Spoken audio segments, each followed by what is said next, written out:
Hello everyone, welcome to test IQ। इस video में हम डिस्कस करेंगे फ्लूइड मैकेनिक्स के न्यूमेरिकल। फ्रेंड्स, ये हमारी 1000 न्यूमेरिकल सीरीज़ का 10वां वीडियो है और इसमें जितने भी हम क्वेश्चन डिस्कस करेंगे वो अच्छे लेवल के क्वेश्चन हैं, इसलिए आपको ध्यान से वीडियो देखना है और एक एक क्वेश्चन को हम बहुत ही सिंपल वे में हमेशा की तरह डिस्कस करेंगे। तो चलिए शुरू करते हैं। पहला क्वेश्चन दिया गया है, oil flow through a 100 mm diameter horizontal pipe, friction factor 0.05 of length 100 meter, having velocity of 4 meter per second. What is the head losses due to friction? तो यहाँ पे आपको head losses due to friction बताना है। तो यदि हम बात करें head losses due to friction, इसका फॉर्मूला होता है HF बराबर FLV स्क्वायर अपॉन 2GD। अब यहाँ पे F क्या है? F है हमारा फ्रिक्शन फैक्टर जो कि हमको दिया गया है 0.05। L is length of pipe. उसके बाद में V है, V क्या है? वेलोसिटी इन पाइप। और D है डायामीटर ऑफ पाइप। HF बराबर F की वैल्यू कितनी दे रही है आपको? 0.05 इंटू लेंथ कितनी है? 100 मीटर इंटू वेलोसिटी 4 मीटर पर सेकंड, इसका स्क्वायर हो जाएगा अपॉन 2G की वैल्यू मैं 10 ले रहा हूँ और डायामीटर आपको दे रखा है 100 mm। इसको मीटर में कन्वर्ट करेंगे तो 10⁻⁻1 हो जाएगा। इसको आप सोल्व करेंगे तो ऊपर 2 जीरो है, ये कैंसिल हो जाएंगे और ये हो जाएगा 5 इंटू 16 बटे नीचे 2 रहेगा, ये कैंसिल हो जाएंगे एक दूसरे से, तो ये हमारा हो जाएगा 8 पंजे 40 मीटर हो जाएगा, तो कि ऑप्शन बी में दिया गया है। तो यहाँ पे इम्पोर्टेंट चीज़ क्या है? इम्पोर्टेंट चीज़ है ये हमारा फॉर्मूला फ्रिक्शन का, head losses due to friction. देखिए, हेड लॉसेस काफ़ी चीज़ों की वजह से होता है जिनके अलग अलग फॉर्मूले हैं, तो आपको फॉर्मूला तो याद रखना है, इसके साथ में ये भी याद रखना है कि ये फ्रिक्शन की वजह से होता है। कभी कभी क्या होता है, ज़्यादा फॉर्मूले होते हैं तो हम कंफ्यूज हो जाते हैं। नेक्स्ट क्वेश्चन देखते हैं। Diameter of pipe at section 1 is 10 centimetre and at section 2 is 15 centimeter. If the velocity of water flowing through section 1 is 5 meter per second, then the velocity of water at section 2 will be। देखिए, simply यदि हम बात करें, जैसे हमारे पास एक pipe है जिसका कुछ डायमीटर दे रखा है, उसका फिर डायमीटर इंक्रीज हो जाता है। पहले कितना था? 10 सेंटीमीटर और अब कितना हो गया? 15 सेंटीमीटर।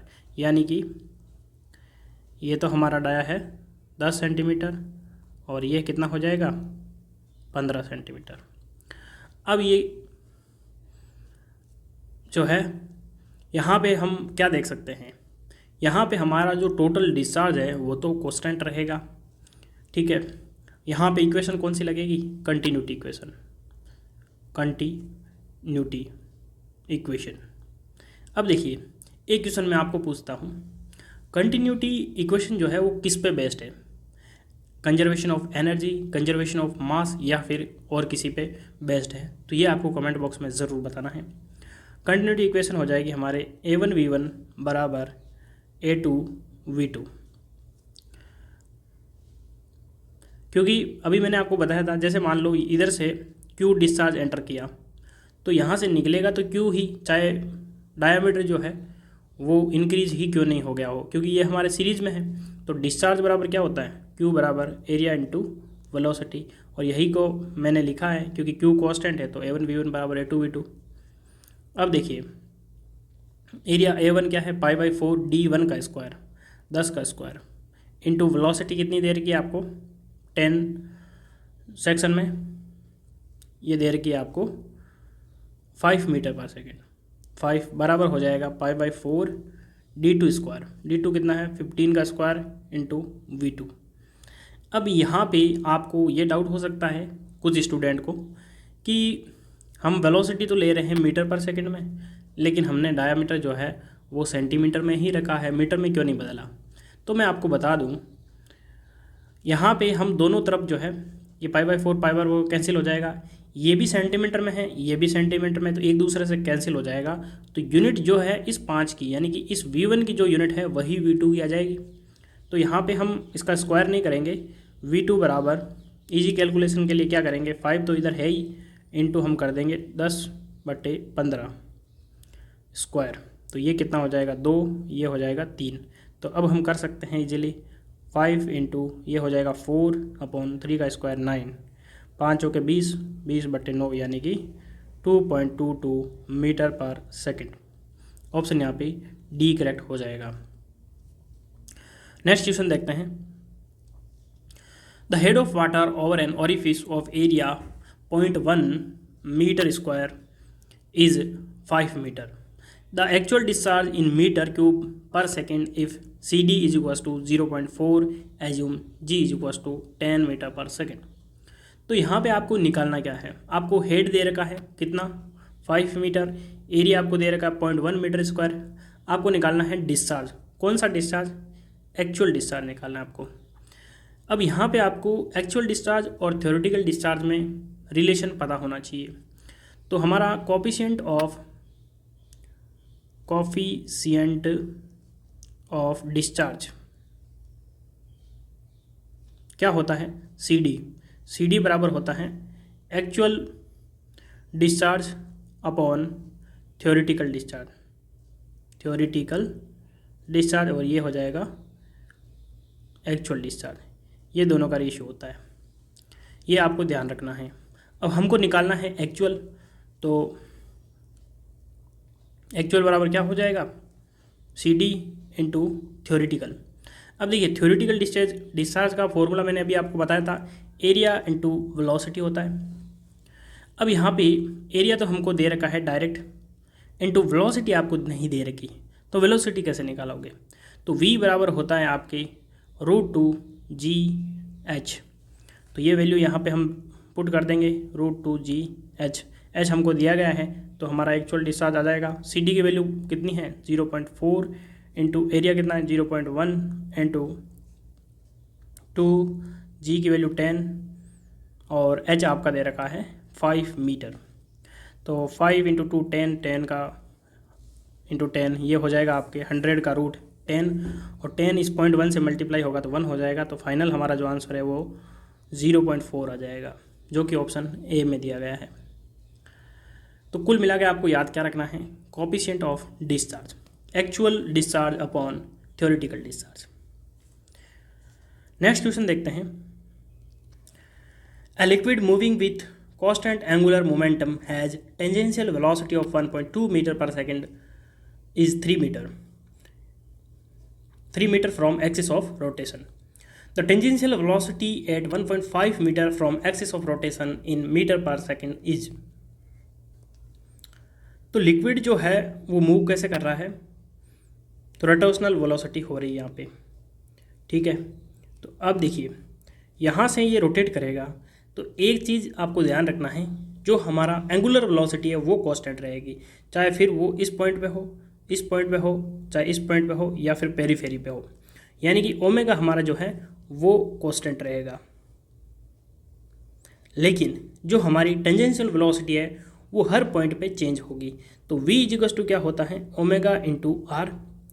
ओमेगा बराबर क्या हो जाएगा v अपॉन आर। तो ओमेगा यदि कांस्टेंट है तो v अपॉन आर भी हमारा क्या हो जाएगा कांस्टेंट हो जाएगा। तो मैं कह सकता हूँ v1 अपॉन r1 बराबर हो जाएगा v2 अपॉन r2, ये हो जाएगा। v1 वेलोसिटी कितनी है आपको दी गई है 1.2 अपॉन r1 3 मीटर बराबर हो जाएगा v2 अपॉन r2। r2 कितना है 1.5, तो 1.5 ये हो जाएगा 2, तो v2 बराबर 1.2 का आधा हो जाएगा यानी कि 0.6 मीटर पर सेकंड, जो कि ऑप्शन ए में दिया गया है। ये तो सिंपल ही क्वेश्चन था। अगला क्वेश्चन देखते हैं। The discharge of liquid of kinetic viscosity 4 × 10⁻⁻² metre square per second through a 80 mm diameter pipe is 3200 pi into 10 to the power minus 4 metre cube per second. ये क्या दिया गया है आपको? डिस्चार्ज दिया गया है। The flow is laminar, turbulent, transition या फिर क्रिटिकल। बहुत ही अच्छा क्वेश्चन है। मैं चाहता हूँ कि इस वीडियो को एक बार आप ज़रूर ट्राई करें। देखिए, जब भी हमको ऐसा क्वेश्चन पूछा जाता है तो हमारा पहला काम क्या होता है कि लेमिनार है, टर्बुलेंट है या कैसा फ्लो है।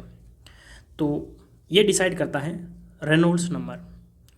रेनॉल्ड्स नंबर का फॉर्मूला होता है रो वी एल, जो है कैरेक्टरिस्टिक लेंथ होता है। यदि डायमीटर आपको पाइप दे रखा है तो वहाँ पे डी हो जाएगा, रो वी डी अपॉन म्यू।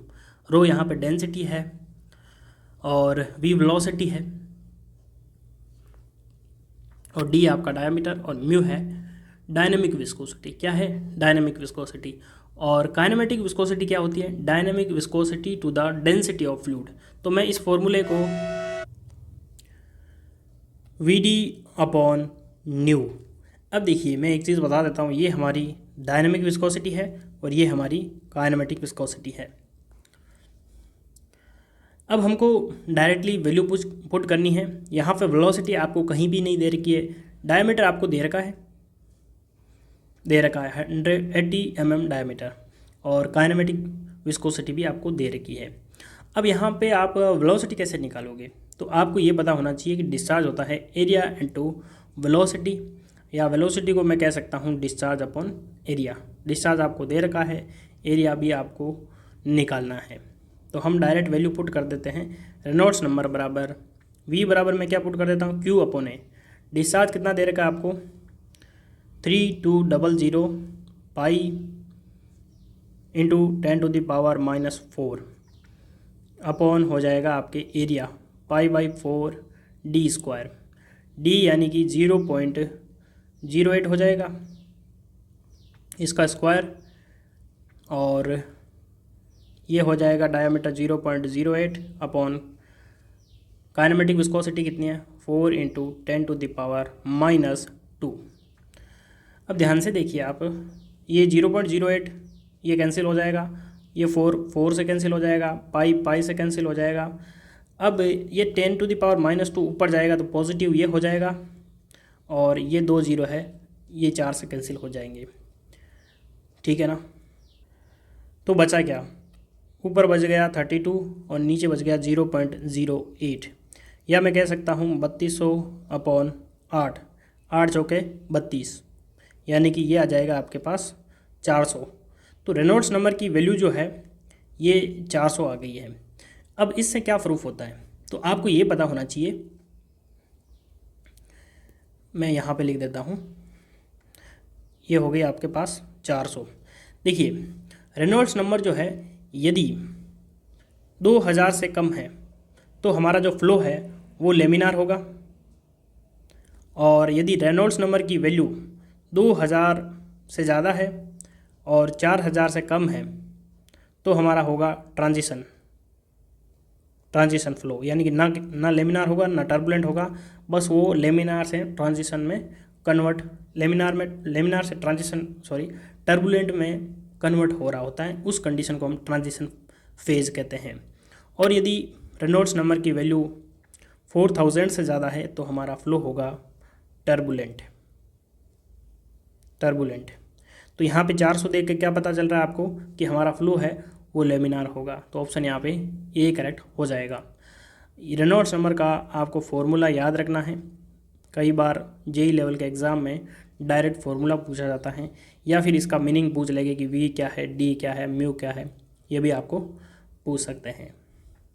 तो फ्रेंड्स, मुझे उम्मीद है कि आप सभी को ये 5 क्वेश्चन समझ में आए होंगे, और आपको ये सीरीज़ कैसी लग रही है तो कमेंट बॉक्स में ज़रूर बताना, और कोई भी क्वेरी हो तो भी आप मुझे पूछ सकते हैं। तो यदि वीडियो पसंद आया तो वीडियो को लाइक ज़रूर करना, अपने दोस्तों को शेयर ज़रूर करना। तो वीडियो को कंप्लीट देखने के लिए धन्यवाद। मिलते हैं अगले वीडियो में, तब तक के लिए जय हिंद, जय भारत।